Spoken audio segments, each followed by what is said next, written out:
oral questions. Questions orales. The honourable member for Thornhill. Yesterday, the Minister of Natural Resources made the absurd promise that Canada will, quote, do its part to help stabilize global oil markets.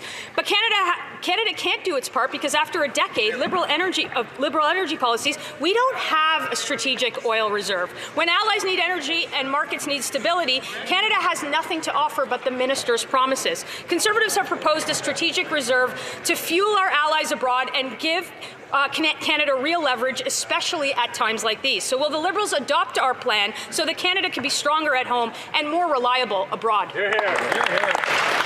The Honourable Minister of Energy and Natural Resources. Speaker, let me explain to the member opposite the way the IEA works. Net importers have strategic oil reserves. Net exporters do not. That is how it works, Mr. Speaker. Honourable member for Thornhill.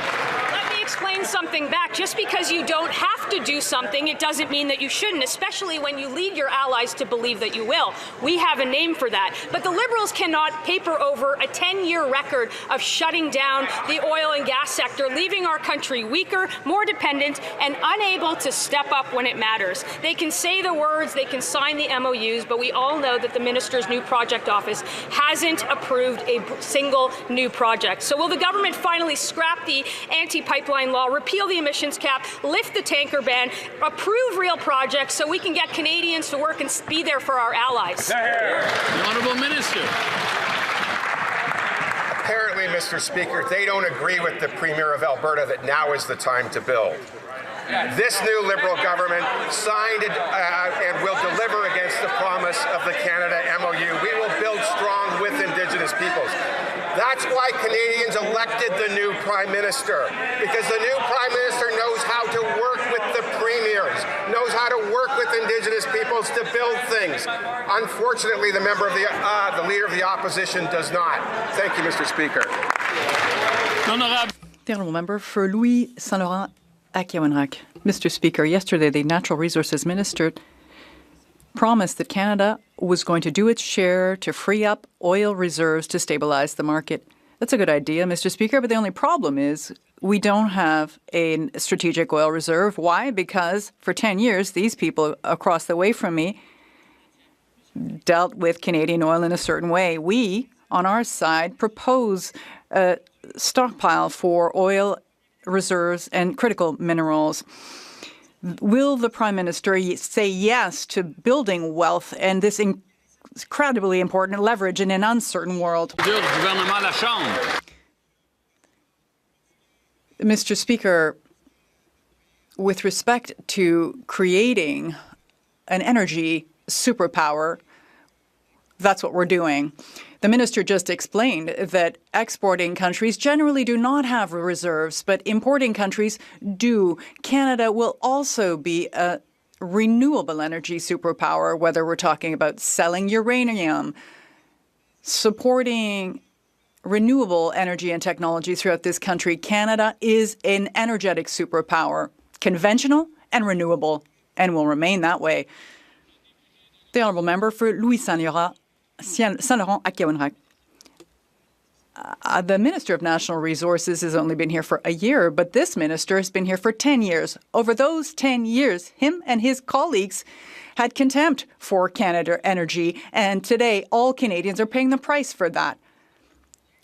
Also, Mr. Speaker, there is a food inflation problem here. Canada is a great country in the G7, but has the worst food inflation, 7.3%. Result, Mr. Speaker, families of Saint-Georges-de-Beauce go grocery shopping, and 50 kilometers away, it costs them less expensive on the other side of the border. Why do Canadians have to pay more for their groceries? Mr. Speaker, my colleague, who has also been here for 10 years, also has a record. He systematically voted against any support that was needed to support Canadians against price increases, voted against dental care, nutrition in schools, the Canada Child Benefit. This member systematically voted against all of this, Mr. Speaker. Not one support for one Canadian that he's approved. When will they start to do what's right? For Grand Prairie. Mr. Speaker, Speaker, we can't control what's happening abroad, but we can fix things here at home. The majority of Canadians now report that they're worse off today than when this Prime Minister took office. And, Mr. Speaker, they're right. Under his leadership, Canada now has the worst food price inflation and the only shrinking economy in the G7. This Liberal Prime Minister was warned that imposing his industrial carbon tax and adding a fuel standard tax that's now at 7 cents, that he's rising to 17 cents a litre, would drive up prices, but he did it anyway, Mr. Speaker. Canadians can't afford this. When will this Prime Minister remove his inflationary taxes so Canadians can afford to eat? The Honourable Secretary of State for Financial Institutions. Thanks for taking up, Mr. Speaker. Well, that leader, the Conservative leader, was in Europe trying to reboot his tarnished image, meeting with leaders who wondered why he was even there. Do you know where our Prime Minister was? He was in the Indo-Pacific signing trade deals. Wow. Japan, Australia, India. How about $2.6 billion on uranium from Saskatchewan? Did those Saskatchewan members even comment on that? Premier Scott Moe certainly supported it. On this side of the House, we're going to continue to build our economy. That side is full of rhetoric and obstruction. Thank you, Mr. Speaker. The Honourable Member for Grand Prairie. Well, Mr. Speaker, if you believe that answer, I've got some oceanfront property I'll sell you in Alberta. Because, Mr. Speaker, everyone knows that when the government charges higher fuel and carbon taxes on fertilizer, fuel, and equipment for farmers, food processors, and truckers, it drives up the cost of food. And it's going to get worse as long as these Liberals keep on hiking these taxes. Canada now has the highest food price inflation and the worst shrinking economy in the G7. It's gotten worse since this Prime Minister took office. We can't control what's happening abroad, but we can fix things here at home. Why won't these Liberals reverse their taxes so Canadians can afford to eat? The Honourable Minister of Environment and Climate Change. Mr. Speaker, I'm standing up for my daily reminder that studies show that the industrial carbon price adds zero to the cost of food. So if they want to speak about taxes, though, I can point out that on this side of the House, what did we do? We cut them. If they want to talk about imaginary taxes, go ahead. But we're going to make sure that we support Canadians with real measures. L'Honourable Député de Saint-Jean. The Honourable Member for Saint-Jean. Mr. Speaker, the Ali al-Salem military base was targeted by Iranian missiles on March 1st. This military complex is home to Camp Canada, an operational base for the Canadian Armed Forces. So on March 1st, Canadian military personnel were targeted by Iran. The government, the Minister of Defense, the Minister of Foreign Affairs, and of course the Prime Minister were aware of this attack against Canadian Armed Forces personnel in Kuwait. Why did the government not inform parliamentarians nor the public about this attack? The Honourable Minister. Mr. Speaker, Canada was not consulted, did not participate, and will not participate in offensive strikes against Iran. All Canadian Armed Forces members in the region are well, safe and sound, and have been located. For reasons of operational security, we cannot provide any further details. But I would like to thank the Canadian Armed Forces for their hard work on a daily basis for our country. Thank you. The Honourable Member for Saint-Jean. Mr. Speaker, on Monday, March 9th, the government proposed a take-note debate on the conflict in the Middle East in response to requests from the Bloc Québécois and the Conservative Party. It had been 8 days since the Ali al-Salem military base had been attacked by Iranian missiles. 8 days, and they did not see fit to mention this to parliamentarians. It was La Presse, the newspaper, that made this information public. We wouldn't know about it today if it were up to the Liberals. Are there other attacks like this that the government is trying to hide from us, and why should we trust them? L'Honourable Ministre. The Honourable Minister. Mr. Speaker, as I stated, all Canadian Armed Forces members in the region are safe and sound, and we're located. As we continue to say, Canada reaffirms that international law applies, binds all actors, including the United States and Israel. They must respect international rules.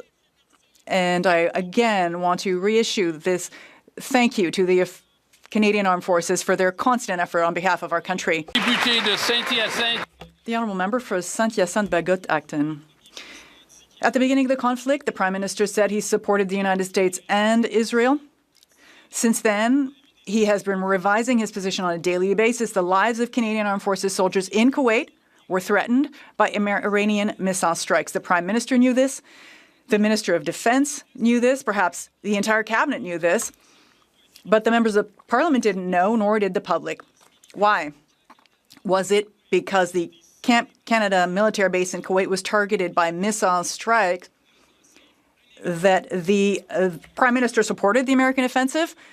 The Honourable Minister, I would like to confirm that all Canadian Armed Forces members in the region are safe, that they have all been accounted for. For operational safety reasons, we cannot provide any further detail to that effect. I would like to be clear. Canada was not consulted, did not participate, and has no intention to participate in offensive strikes against Iran. Period. The honourable member for Lethbridge. The Liberals blame the world for the fact that families are struggling more than ever to make ends meet. But it's actually this government's policies here at home that are driving up the cost of food. Canada has the highest food inflation rate out of the G7, and a big factor in this is the hidden carbon tax, also known as the clean fuel standard. It's making life more expensive because it's driving up the cost of fuel for trucks and farmers and fishermen. And so when will the Liberals take responsibility for their own actions here at home and take off these taxes that are punitive for Canadians? The Honourable Minister of the Environment and Climate Change. Mr. Speaker, it seems like the members opposite from the Conservative Party have a big interest in the clean fuel standards. So let me talk to them and to their constituents about the opportunities that are created by this. Because canola farmers in Alberta will actually see an increase in the value of their product. They will actually see an increase in their farm revenue. We actually see the Imperial Diesel renewable diesel facility that's going to use up or require 50% of the canola that's produced in Alberta. This is an opportunity for farmers in her riding and all of the rest of her caucus members. We stand up for Alberta. The honourable member for Lethbridge. Out of touch with the people in Western Canada, and I would dare say all Canadians would like them to believe that there's a benefit to this tax, that there's a benefit to driving up the cost of groceries and forcing seniors have to choose between groceries and their medication, or having families choose between are they going to give their daughter formula or are they going to cut back on the essential amount. These are the types of tough decisions that our Canadians are making. And the minister says that this is an opportunity for them. An opportunity. When will this government listen to Canadians, see Canadians for what they're saying and the challenges that they're facing, and do something about it? The Honourable Government House Leader. Mr. Speaker, judging from recent opinion polling, it is not us who is out of touch with the people of Alberta, Mr. Speaker. It is, in fact, this Liberal government that is delivering on the promise of a memorandum of understanding with the province of Alberta. It is this government that is making markets and creating revenues and increasing the incomes of canola farmers across Alberta, Manitoba, Saskatchewan. Mr. Speaker, the question is for the opposition, when will they get behind this Western Canadian agenda? The honourable member for Newtecumseh-Gwillimbury. Mr. Speaker, Canadians watching know this government always has an excuse ready, but they can't keep passing the buck when we have the highest food inflation and the worst economic growth in the G7. Backward Liberal policies imposed domestically, like the industrial carbon tax and the fuel standard tax, are harming our economy and making life more expensive for Canadians. Enough excuses. Will the Liberals scrap these self-inflicted taxes they are forcing on Canadians? The Honourable Parliamentary Secretary. Speaker, enough excuses, enough rhetoric from that side of the House. This is a government that is supporting Canadians right across the country. We have delivered on the groceries benefit, which in my riding is going to help over 30,000 of my constituents. I expect it's similar in that member's riding as well, Mr. Speaker. That benefit is going to help deliver close to $1,900 this year for a family of 4. It's the kind of part of our plan that is making an actual difference in the lives of Canadians.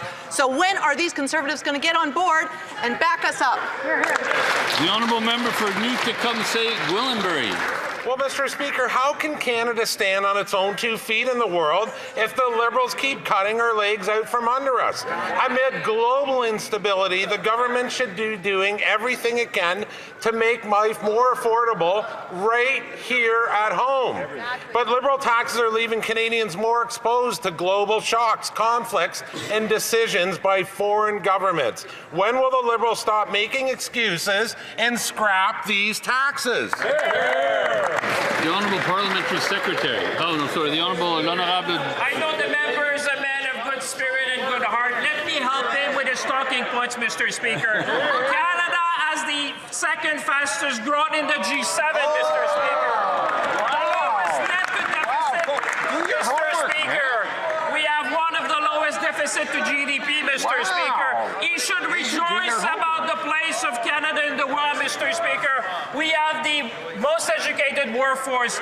We have strong industry. We have critical minerals. We have energy. We have trade agreement. We have everything, Mr. Speaker, to lead in the world of the 21st century.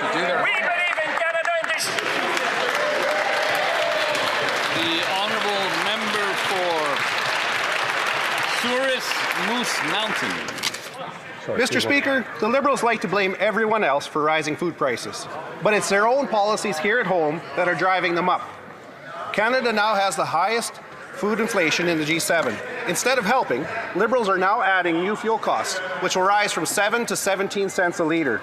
For every new tax, that increases planting, harvesting, and transporting food.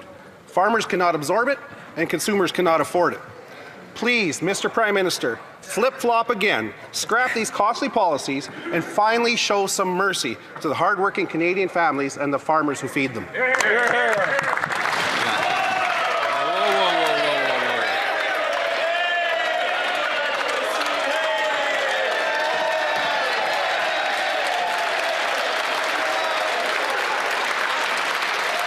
Before the member starts, I just want to remember, the member for Kelowna,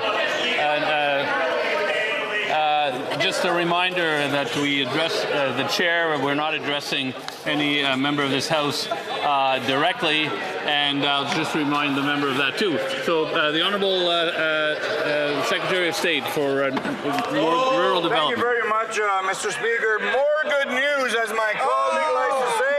The headlines in the newspapers in Saskatchewan: Saskatchewan grain terminal seeing increase in canola sales, Mr. Speaker. Saskatchewan's optimistic on oil and gas. Saskatchewan is building, Mr. Speaker. Why is Saskatchewan building? Because Canada works. That was a message we heard from the Conservative opposition for the last 10 years. I'm here to say, Saskatchewan, we love you, and everything that we do it for you.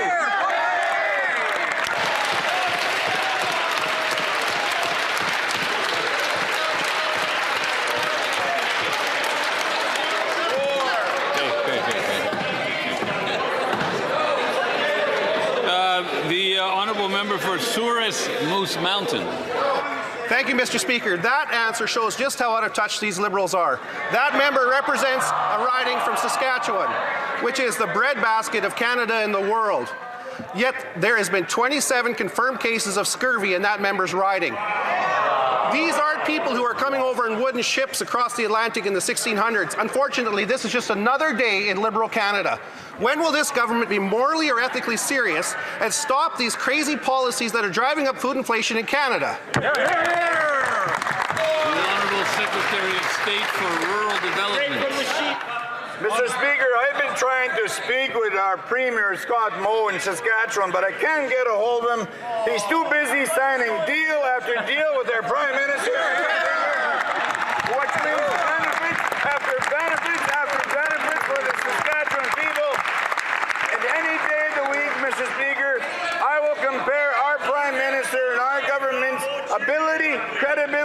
capability versus a phantom plan designed by an anonymous economist and led by someone that never worked in the private sector before, Mr. Speaker.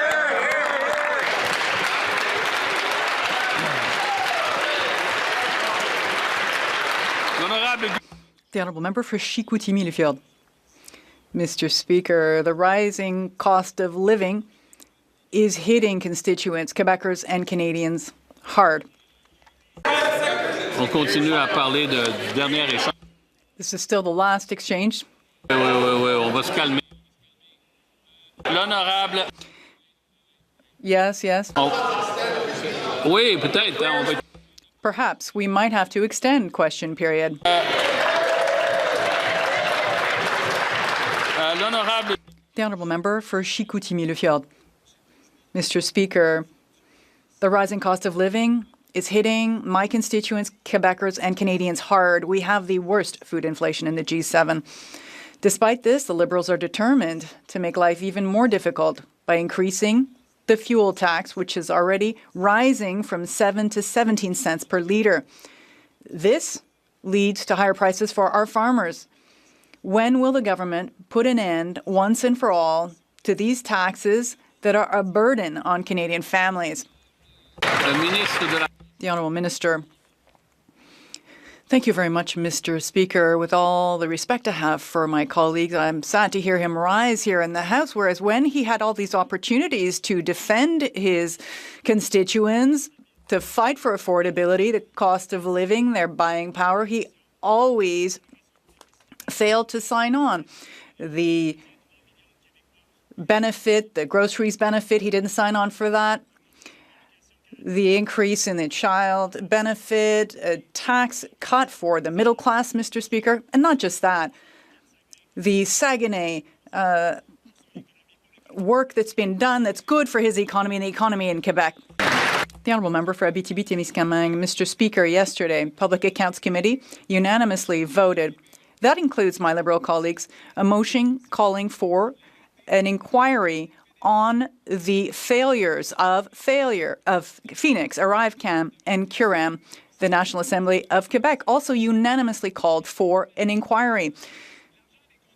What happens at the federal level is taxpayer money that ends up going into these useless IT systems. Billions of dollars could have been better invested elsewhere. When will there be an independent public inquiry? Mr. Speaker, let me be perfectly clear with that member. The government tabled a response at the Public Accounts Committee in January. There was over 50 pages of documentation on the progress of the Benefit Delivery Modernization Program that are publicly available and can be found online. So what he has asked for has already been conducted. But Mr. Speaker, just this morning, he also participated in a technical briefing with the department where he learned that the benefits system is providing services to over 7 million Canadians, is on track, and so far the expenditure is under budget.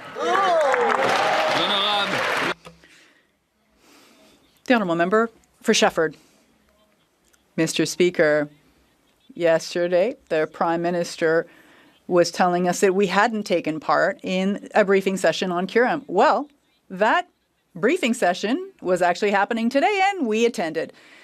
Conclusion, Curem is still causing problems. Tens of thousands of seniors are still today without their old age security benefits. Bills keep coming in. The problems caused by Curem remain the same, and thousands of people are still experiencing worry and anxiety rather than holding briefing sessions to defend their flawed system.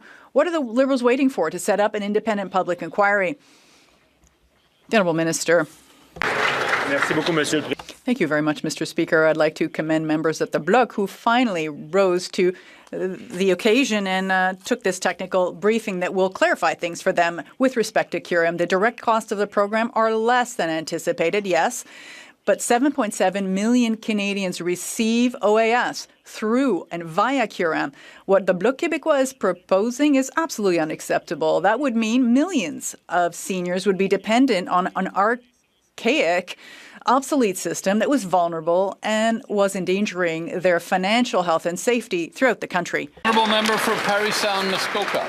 Well, Mr. Speaker, it's a new day, so it means there's another CMHC housing report that's warning that housing starts are falling because projects simply no longer work financially. Government taxes, fees, and regulations now account for up to half of the cost of a new home.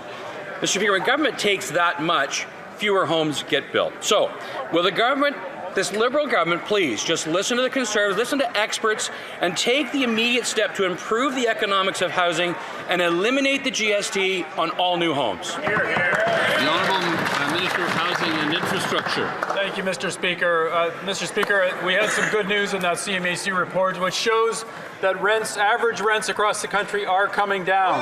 We're making progress. We're also seeing the price of housing come down as well, and mortgage rates are also down. So we're seeing trends in the right direction that achieve affordability, which everyone in this House seems to want to deliver on. We can deliver even more by passing the Build Canada Homes Act in this House, get $13 billion to set up Canada's affordable housing agency permanently and deliver more for Canadians. Thank you. The Honourable Member for Parry Sound, Muskoka. Well, Mr. Speaker, it's not surprising the minister read only a part of that report, because the report actually talks about the housing starts are falling. They're dropping dramatically. And the reason they're dropping is because the cost of government is just too high and housing construction is too expensive. So my question is simple. Instead of creating a fourth, count them 4, federal housing bureaucracy with this new Build Canada Homes, why won't the government deal with the real barriers to home building, taxes, fees, and approvals, so builders can get building the homes that Canadians can afford? The Honourable Minister. Thank you, Mr. Speaker, and thanks to the member opposite for pointing out, because we are cutting taxes on first-time home buyers up to $50,000 for young Canadians to be able to buy their first home.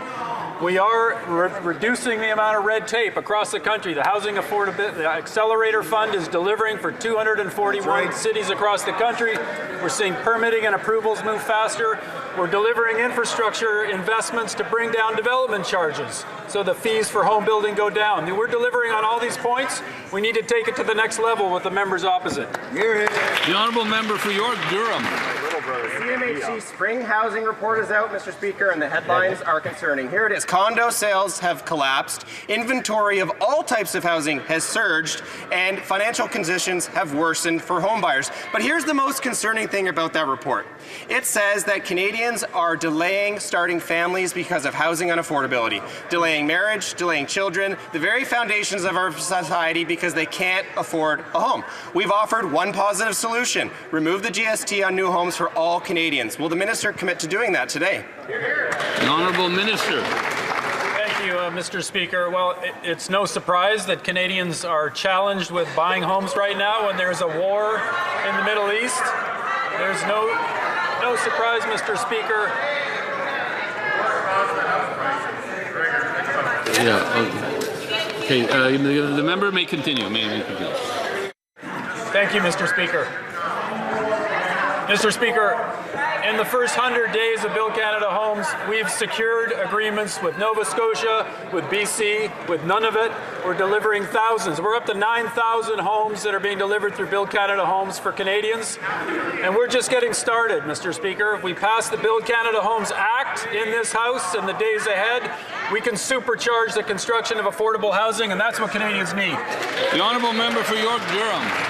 Well, Mr. Speaker, an excuse for every problem, but this is a new one. The war in Iran is the cause of our housing crisis. Wow, I mean, I don't know how you square that circle, Mr. Speaker.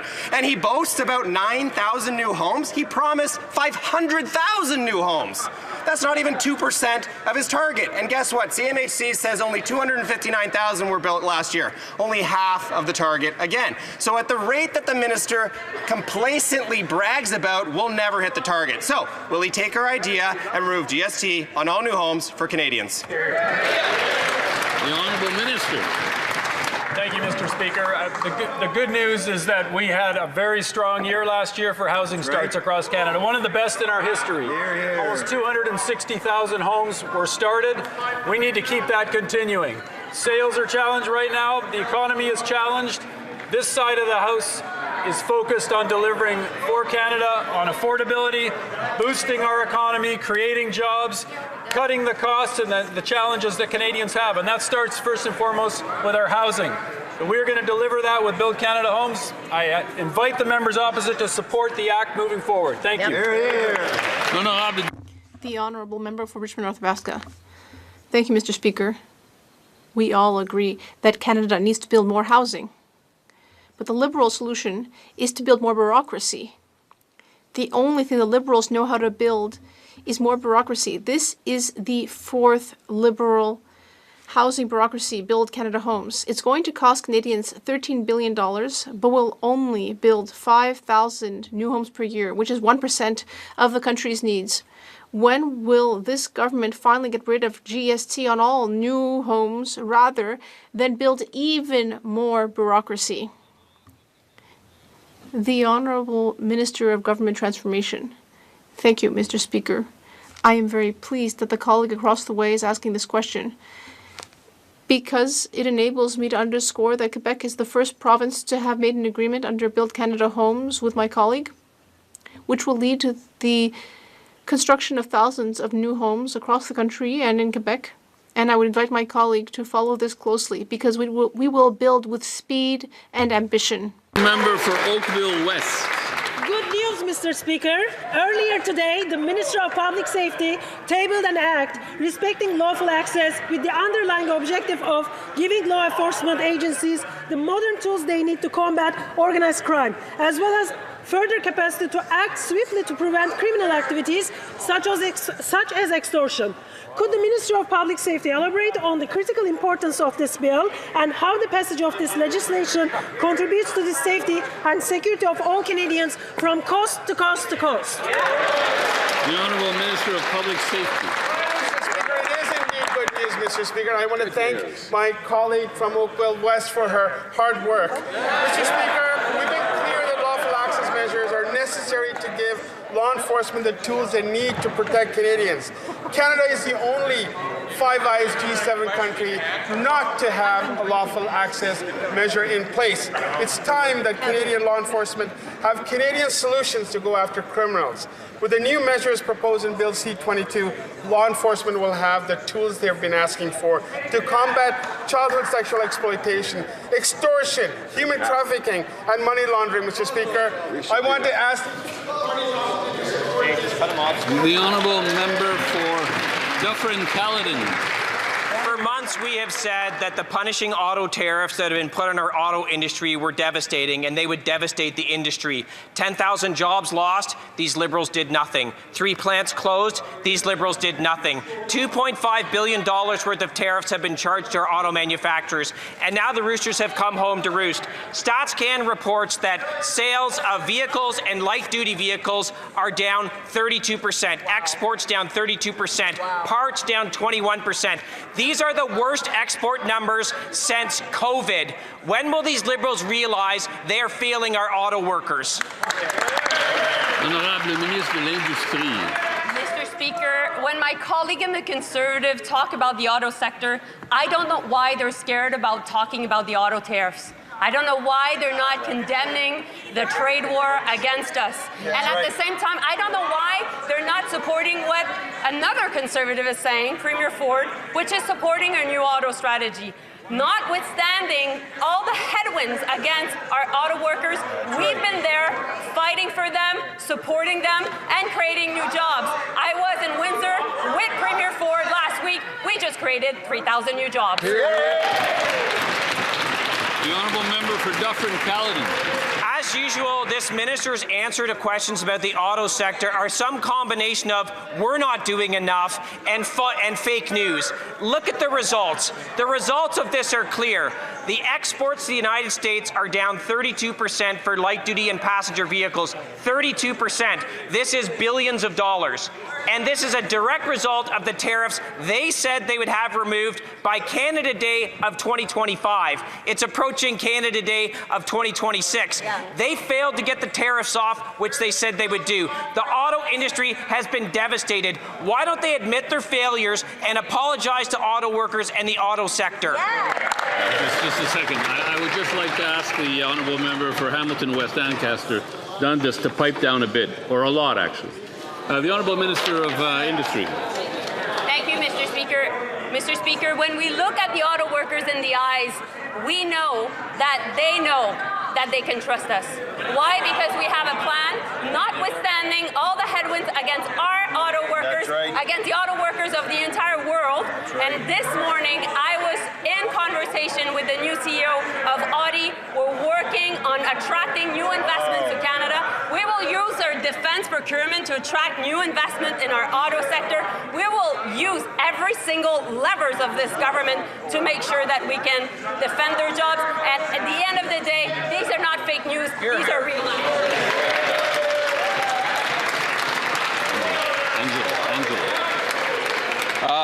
The Honourable Member for Oshawa.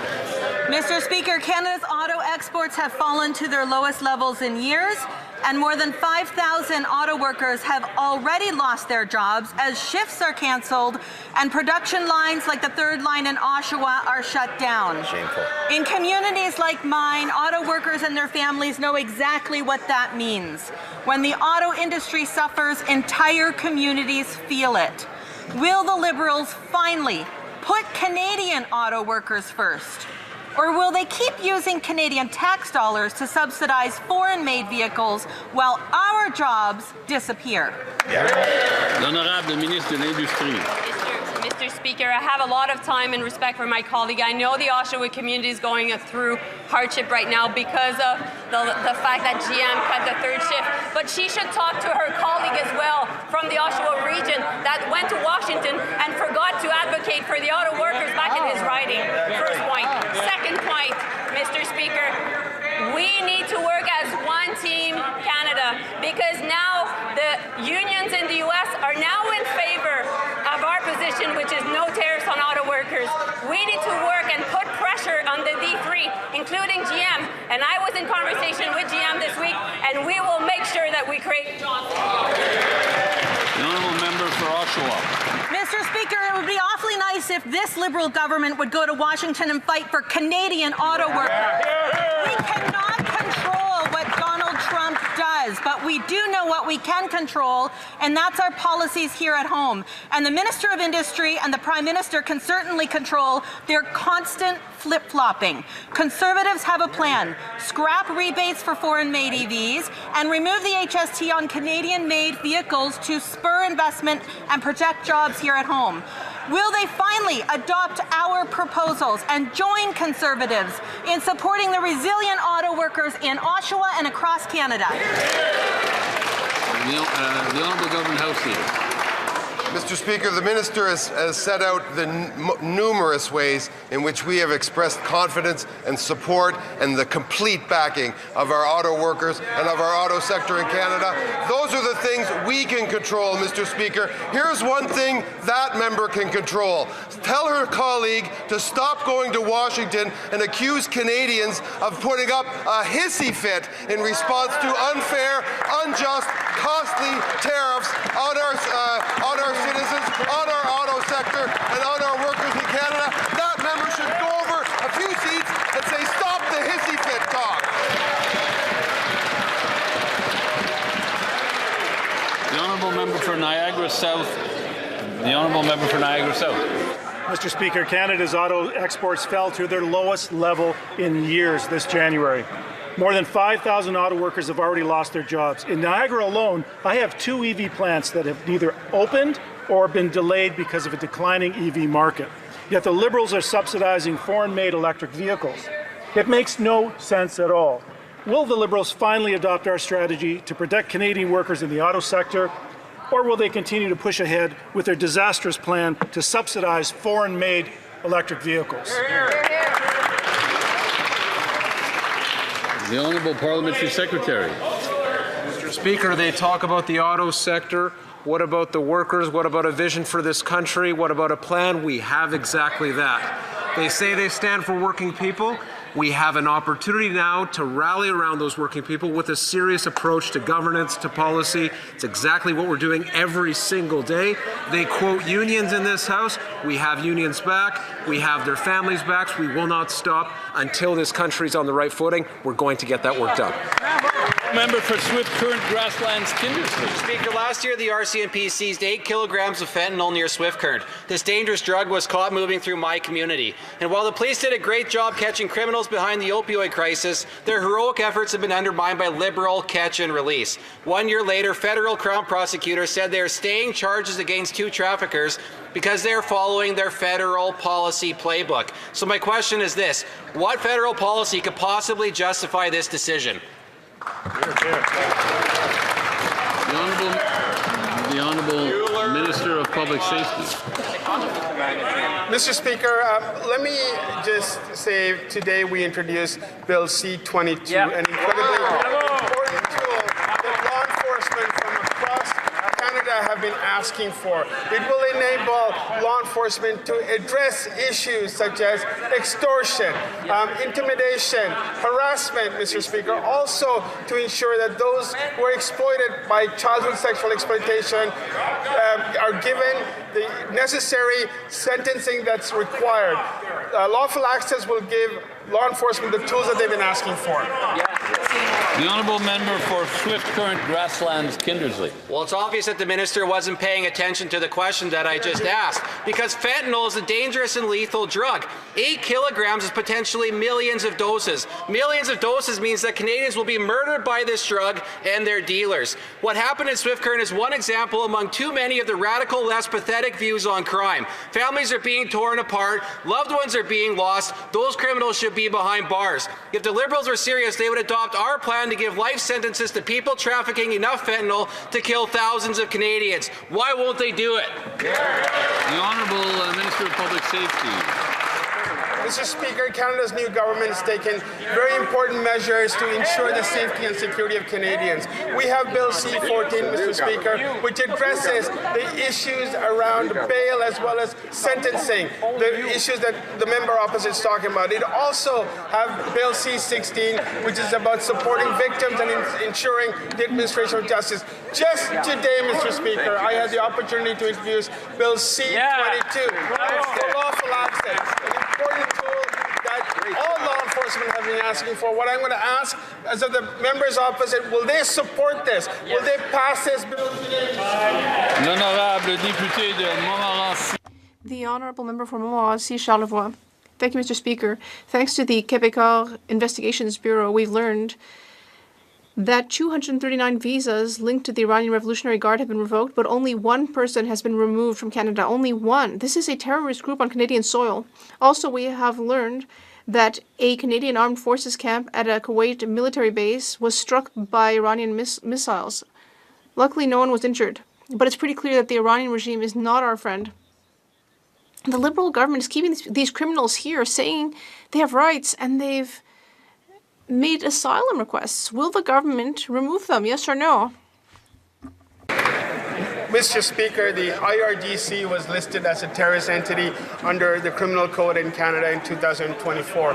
The state of Iran has been listed as a state sponsor of terrorism. We have been working to ensure that those who are inadmissible are removed forthwith. Any information that's received by law enforcement, by CBSA, of alleged members of the IRGC who are in Canada are investigated thoroughly. The issues that the opposite member is referencing have been addressed, Mr. Speaker. The Honourable Member for Montmorency, Charlevoix. Mr. Speaker, when there's a crime, Liberals tell us that they care about victims. When we ask them to get rid of members of a terrorist organization, they tell us that these people have rights. Listen, Iranian women who are protesting the regime are telling us that they're being photographed by members of the regime. They don't feel safe here in Canada. This week, a critic of the Iranian regime disappeared, and now there's a murder investigation. What will it take for the government to finally deport these 238 members of a recognized terrorist group who are living the good life in Canada at taxpayers' expense? Public safety. Mr. Speaker, to be clear, the number that the member opposite's referencing, they were never allowed into Canada. Those visas were revoked as they were outside of Canada, Mr. Speaker. But let me just say, for the record, that individuals who are believed to be members of the IRGC are being thoroughly investigated by the Canada Border Service agencies. They're going through the legal process of being removed. Some have already been removed, Mr. Speaker. We will continue to ensure that every single member who is inadmissible to Canada, who are members of the IRGC, are removed. The Honourable Member from Madawaska-Restigouche. Mr. Speaker, cancer affects almost all families in Canada. I lost my wife, Stephanie, at 34 years of age because of cancer. She believed in the importance of research in order to allow us to save lives. In Canada, we estimate that around 4 out of 10 cases of cancer could be avoided if we had better prevention and risk reduction measures. Can the Minister tell us about the investments that we're making in order to advance cutting-edge research against cancer?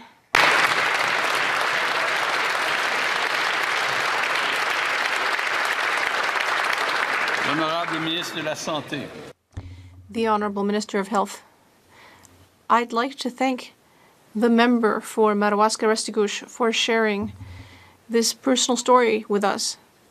And it is for people like Stephanie that our government is investing more than $40 million into cutting-edge research in the area of cancer prevention. These investments will enable us to reduce the burden of cancer and save lives. By supporting these projects, we are moving science forward, we are improving prevention, and we are coming closer to a future where we will have more effective cancer treatment. Thank you. The Honourable Member for St. Albert, Sturgeon River. Mr. Speaker, the Liberals handed out a $200 million below market value loan to a company to build a wind farm in Nova Scotia. It turns out that the chair of the company is the former leader of the Nova Scotia Liberal Party, and 3 of the directors are close family members of former Liberal MPs. So given that, are we to believe that it is just a coincidence that this cabal of Liberal insiders received this $200 million sweetheart loan? Hear, hear. The Honourable Minister of Energy and Natural Resources. Mr. Speaker, I know the member opposite likes to think about cabals and conspiracies. Maybe he should talk to the Conservative Premier of Nova Scotia, who stood beside us and said this was one of the best projects he's ever seen, Mr. Speaker. Thank you very much. Honourable Member for St. Albert, Sturgeon River. Mr. Speaker, we're talking about a $200 million sweetheart loan to Liberal insiders. Canadians deserve to know that their tax dollars are not being handed out on the basis of political connections to this government. So, if in fact everything is above board, the Liberals should have no trouble releasing all of the documents and all of the terms of the loan. Will they? Hear, hear. The Honourable Minister. Speaker, what this is a large megawatt wind farm that's producing thousands of jobs in Ontario, in Nova Scotia, giving the opportunity of people from Nova Scotia to buy renewable power. This is good for Nova Scotia. That's why the Premier of Nova Scotia stood beside it and said it was a great project, Mr. Speaker. The Honourable Member for Lévis-Lobinière. Scandal after scandal, Mr. Speaker. Things are looking pretty great for Liberal wind farms. This week, we learned that the Liberals gave a $205 million loan at below market rates, as well as $150 million in subsidies for a Liberal wind farm in Nova Scotia. And to be a member of the board, you need to be a former Liberal member or a member of the Liberal family, without exception. Mr. Speaker, why does the Liberal family get these subsidies and sweetheart deals? All of this paid for by Canadians.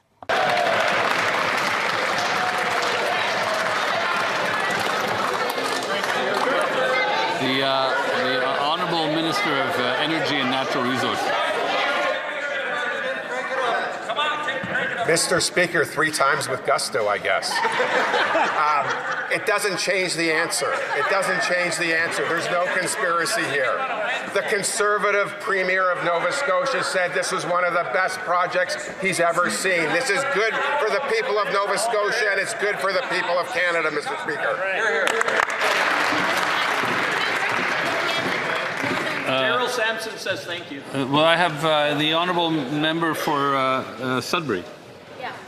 Mr. Speaker, over 1/3 of Canadians are hit with NSF, non-sufficient fund fees, and those fees can be as high as $50. That's money Canadians can be using to pay towards rent, food, and other essential items. Can the Minister of Finance tell this House how we are helping Canadians with affordability by capping NSF fees and lowering banking costs? L'honorable ministre des Finances. Mr. Speaker, I want to thank my colleague for a great question, and I know that everyone wants to hear more good news, Mr. Speaker. It's Thursday. In fact, yesterday, she is right, we have announced that we're capping the non-sufficient funds, Mr. Speaker, to $10. $10, Mr. Speaker.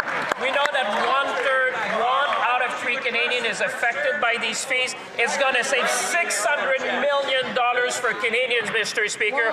We're going to continue our quest to make life more affordable, to help Canadians, and to build a strong country, Mr. Speaker. The honourable member for Cowichan, Malahat, Langford. Later today, Vancouver Islanders will gather at the British Columbia Afghanistan War Memorial in Victoria to mark the 12th anniversary of the end of Canada's mission in Afghanistan and remember the 165 lives of Canadians who were lost there. Canada's mission in Afghanistan was the longest military campaign in our country's history, where more than 40,000 Canadians served. We remember the courage, sacrifice, and service of those who answered the call. Mr. Speaker, it saddens me to ask, however, why has this Liberal government failed to build the dedicated Afghanistan War Memorial here in Ottawa that was announced 12 years ago? Shameful. The Honourable Minister of Veterans Affairs. Mr. Speaker, we thank all Canadian Forces members and their families for their service to Canada, and we acknowledge the incredible contributions that Canadians made in Afghanistan, including the 158 who made the ultimate sacrifice. Acknowledgement of Canada's serving members is incredibly important, and we continue to move forward with that. I look forward to sharing more with my member opposite in due course. Here. The Honourable Member for Rosemont-la-Patrie. Mr. Speaker, Israel and the United States are attacking Iran on false pretenses of the nuclear program, and now the whole region is in a crisis. Meanwhile, Netanyahu is taking advantage of this to once again bomb Lebanon. Hundreds of civilians have been killed, thousands wounded, and nearly 800,000 people are displaced and fleeing. France has taken a clear position to defend Lebanon, its people, and sovereignty. And what's the Liberal reaction here? Nothing. Total silence. It's disturbing. When will this government have the courage to say enough is enough and defend Lebanon? L'honorable ministre des Affaires. The Honourable Minister of Foreign Affairs. Mr. Speaker, I don't know if my colleague heard today's announcement, but our government has announced support for Lebanon. Specifically, $37.7 million. Humanitarian assistance for people in Lebanon, for people who are suffering. Due to the current situation in the country, we will continue to be there to offer humanitarian assistance. And we will continue to ensure.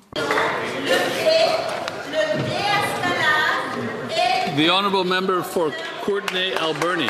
Mr. Speaker, because the Liberal Fisheries Minister has failed to explain the Pacific Salmon Allocation Policy Review, misinformation is spreading across the West Coast. Recreational fishing is essential to many Vancouver Island communities, which are uncertain about their future, and that confusion is fueling division and racism. This review was directed by the courts to update an outdated policy with conservation first, recognition of constitutionally protected Indigenous fishing rights, and fairness for everyone on the water. Explaining what this review actually means is the minister's job. When will she show leadership and set the record straight? The Honourable Minister of Fisheries and Oceans. Thank you, Mr. Speaker, and as the member knows, it was an extensive review. The policy was established in 1999. Due course, obviously, we need to look at this. There was 6 years when the terms were reviewed. A full year of consultation, which closed the middle of January. We are now reviewing the work, and when we're ready, I am pleased to bring our findings forward. And that's it for question period today.